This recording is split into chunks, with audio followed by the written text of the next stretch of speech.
मित्रों नमस्कार। आज आपका फिर स्वागत है मेरे YouTube चैनल मेरी नज़र से पर। और इसमें मैं आपके साथ चर्चा करता हूँ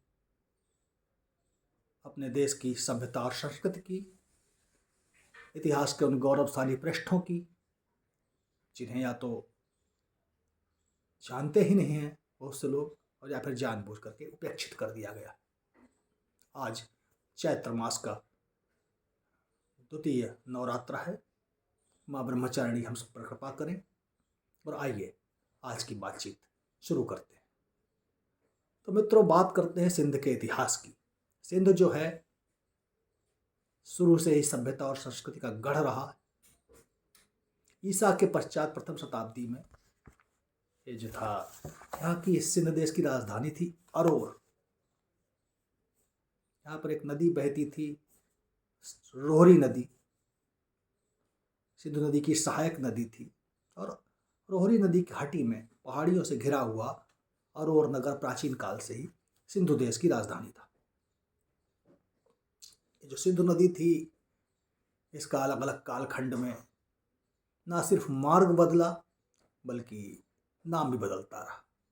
और जब अरबों ने सिंध पर हमला किया तो उस दौर में उन्होंने कभी इसे हकरा कहा तो कभी महरान कहा। 962 ईस्वी में इस क्षेत्र में एक भीषण भूकंप आया और उसके बाद सिंधु नदी का प्रवाह बदल गया, और जिससे चलते हुए अरोर नगर उजाड़ होता चला गया। हमारे अरोरा बंधुओं की उत्पत्ति इस अरोर नगर से ही मानी जाती है। 5वीं शताब्दी में अरोर नगर पर रायवंश का शासन था। रायवंश की स्थापना रायदेव जी ने की थी। उनका बेटा था साहसी राय और साहसी राय का बेटा सहीरस राय। इस वंश का सबसे प्रतापी राजा सहीरस राय था। सहीरस राय के काल में सिंध जो था बहुत ही समृद्ध प्रदेश था, और सहीरस अपने न्याय, दया, धर्म, उदारता के लिए बहुत दूर दूर तक प्रसिद्ध था। और उस राज्य का विस्तार आप ऐसे समझ सकते हैं कि इस कालखंड में सिंधु देश की सीमा पूर्व में कश्मीर, पश्चिम में मकरान, उत्तर में कुर्दन और कीकर की पहाड़ियों तक, और दक्षिण में अरब सागर तक थी। बल्कि कुछ इतिहासकार तो ये भी मानते हैं कि इस सहीरस राय के राज्य की सीमा पूर्व में राजस्थान, पश्चिम में कलात और दक्षिण में अरब सागर तक थी। कुल मिलाकर आज का पूरा पाकिस्तान, भारत और पंजाब के अलावा राजस्थान का भी एक बड़ा हिस्सा सहीरस राय के राज्य के अंतर्गत आता था। तो केवल सिंधु की जब हम बात करते हैं, सिंधु नहीं है, केवल सिंध क्षेत्र नहीं है, बल्कि लगभग पूरा पश्चिमी भारत इसमें आता है। और इस एक वो दौर था जब बौद्ध धर्म भी अपने जो है पूरे उत्थान पर था, और लोग आसानी से हिंदू से बौद्ध बन जाते थे और बौद्ध से हिंदू बन जाते थे। सनातन धर्मी अपने श्रेष्ठता के कारण, श्रेष्ठता के बोध के कारण इन बौद्ध बन जाने वाले लोगों को शूद्र कहते थे। और कुछ लोगों का तो ये भी मानना है कि साहसी राय जो था बौद्ध हो गया था, इसलिए उसे शूद्र भी कहा गया है। और इस क्षेत्र को, पूरे राज्य को सहीरस राय ने 5 प्रांतों में बांटा था। इनमें से ब्राह्मणाबाद, मूलिस्थान जिसे कि बाद में मुल्तान हो गया, शीस्तान जिसे सीस्तान कहा जाता है, और स्कंद, ये जो है इनके सूबेदार जो थे सभी के सभी इसके सहीरस राय के रिश्तेदार थे। और अरोर को राजधानी बना करके अरोर का जो प्रांत था उसका शासन सीधे सीधे सहीरस राय के हाथों में आता था। और अरोर के अंतर्गत ही कुर्दन, क्रीकन और ब्रह्मशर थे।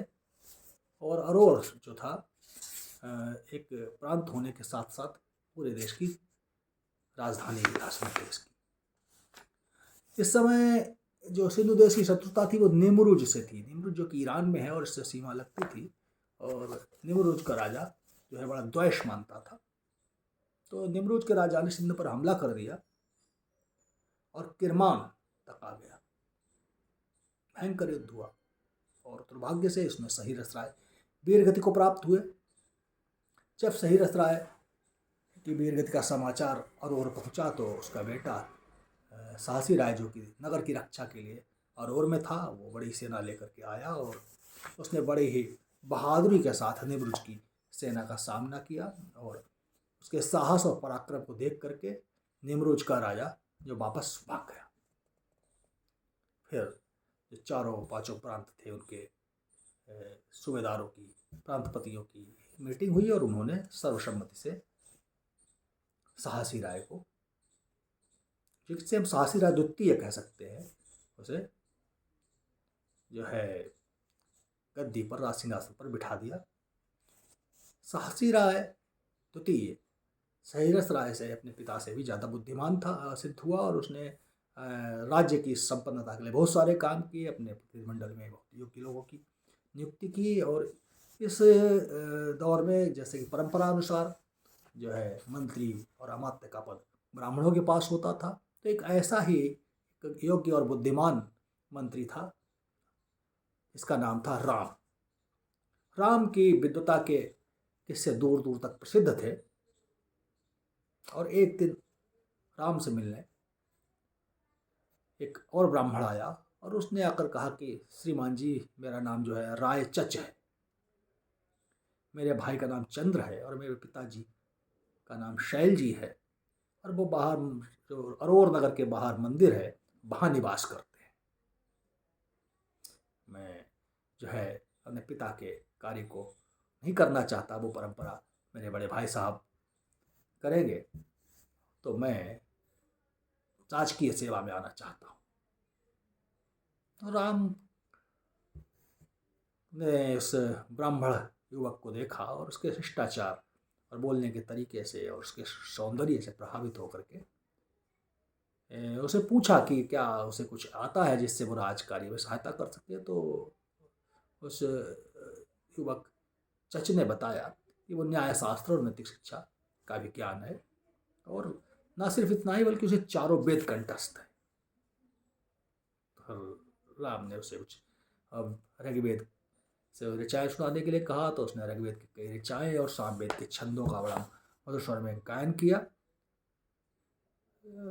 लेकिन मात्र इतने से ही राम ने उसे राज की सेवा में नहीं रख लिया, बल्कि कुछ जो पत्र आए थे विभिन्न नगरों से, जैसे देवल से, जिसे आज हम कराची कहते हैं, जो कि बड़ा जो है व्यापारिक नगर था, बड़ा पोर्ट था, बंदरगाह था, वहाँ से आए हुए पत्र पढ़ने को दिए, उनके उत्तर लिखने को कहा। और राम ने जिस कुशलता के साथ उन पत्रों का उत्तर लिखा, उसे बहुत साहस, राय चच ने उत्तर लिखा, उससे राम बहुत प्रभावित हुआ और उसने अपने जो है निजी सचिव के तौर पर चच को नियुक्त कर लिया। और चच ने बहुत थोड़े समय में ही उसके सारे कार्य संभाल लिए। तो एक दिन हुआ है कि चच जब राम बाहर गया हुआ था, तो एक दिन बहुत राजकीय कार्य कुछ ऐसा आन पड़ा कि महाराज ने जो है कुछ पत्र भेजे जिनका उत्तर पड़ोसी देशों से आए हुए देना तुरंत आवश्यक था। मंत्री राम उपस्थित नहीं थे, ऐसे में उनके सचिव के रूप में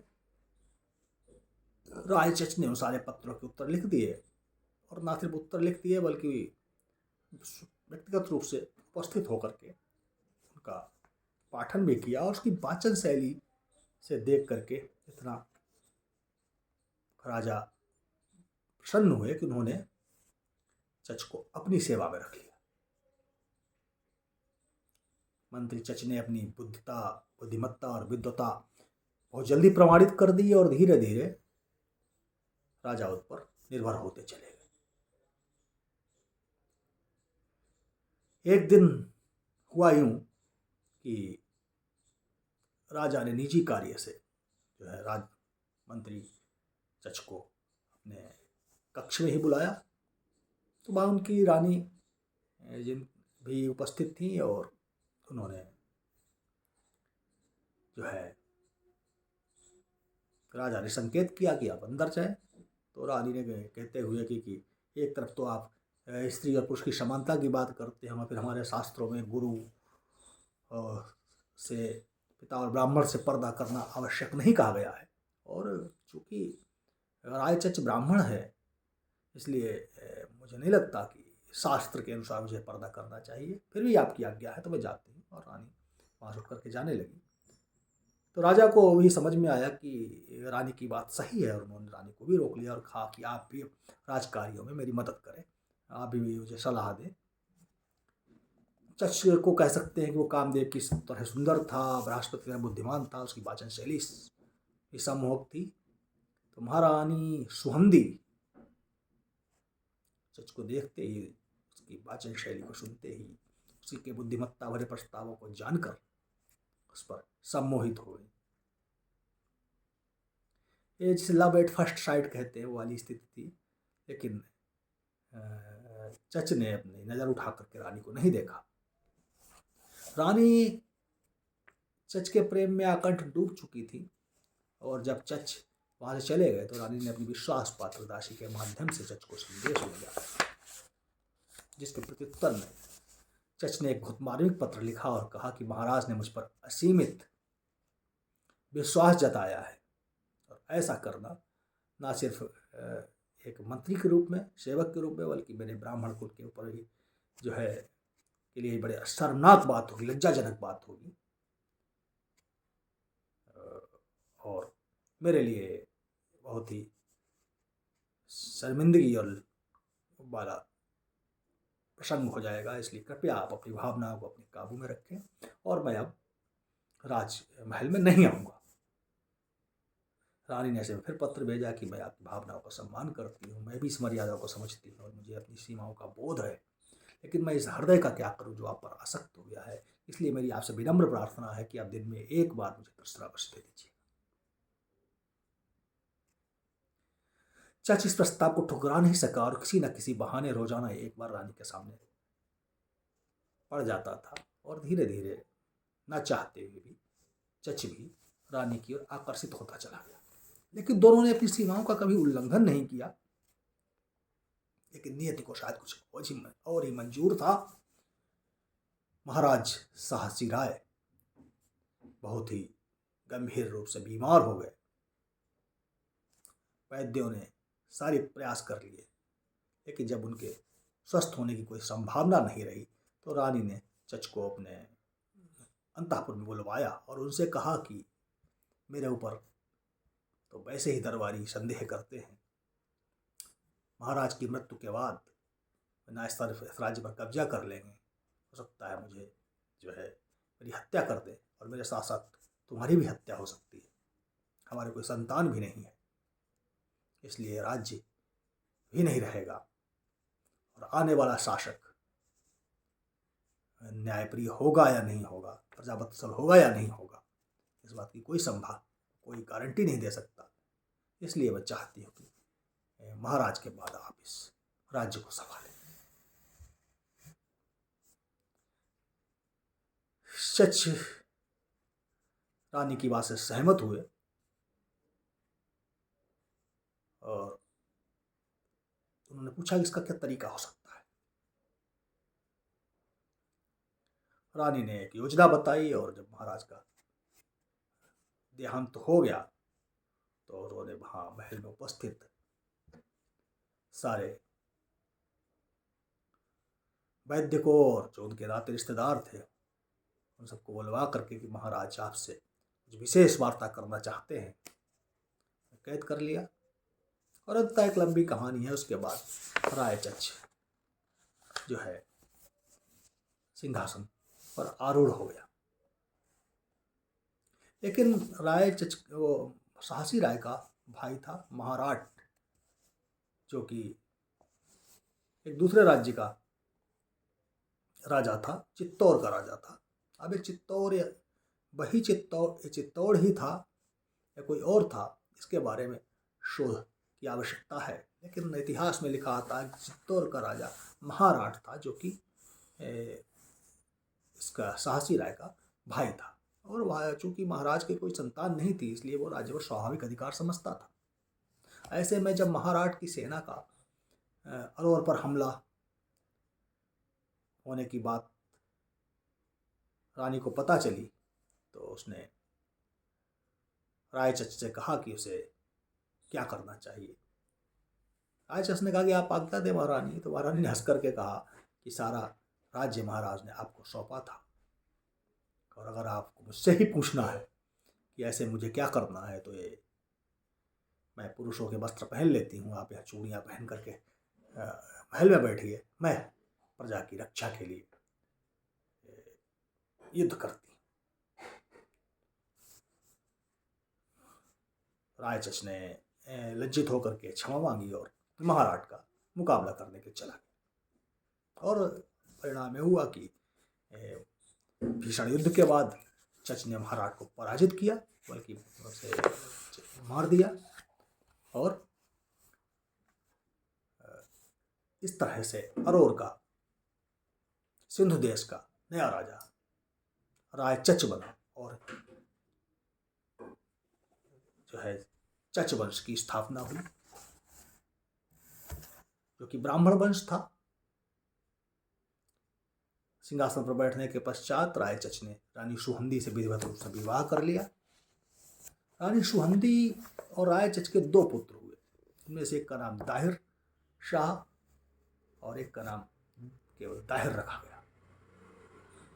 चच का जो भाई, बड़ा भाई चंद्र था, उसे उसने राजकाज में बटाने के लिए अपने साथ रख लिया। और इन दिनों तक मुसलमान जो है आने लगे थे, अरब वहाँ सिंधु देश में पहुँचने लगे थे। तो चच ने एक मुसलमान अमीर अनवर रेहान मदनी,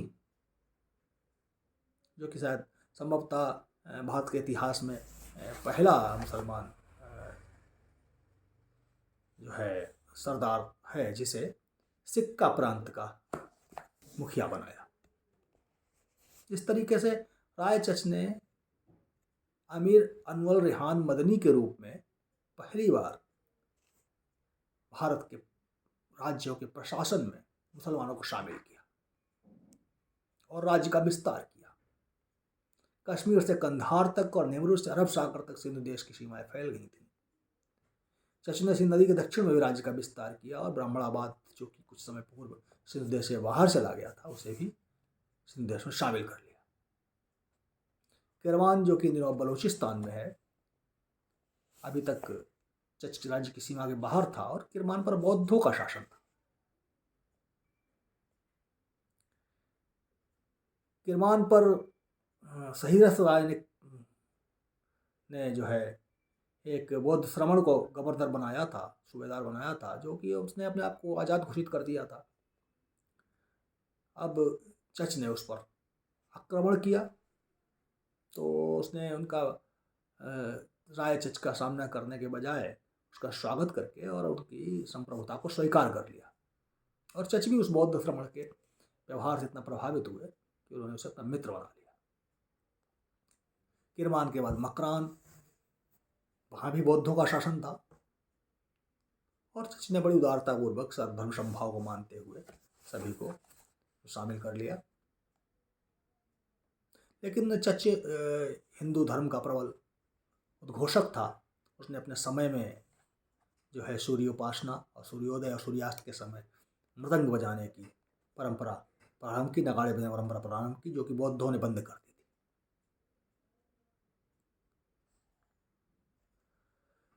सिंधु देश से लेकर के मकरान तक सूर्यास्त और सूर्योदय के समय नगाड़े बजाए जाते थे। एक और काम किया, जहाँ जहाँ तक सिंधु देश की सीमा थी वहाँ पर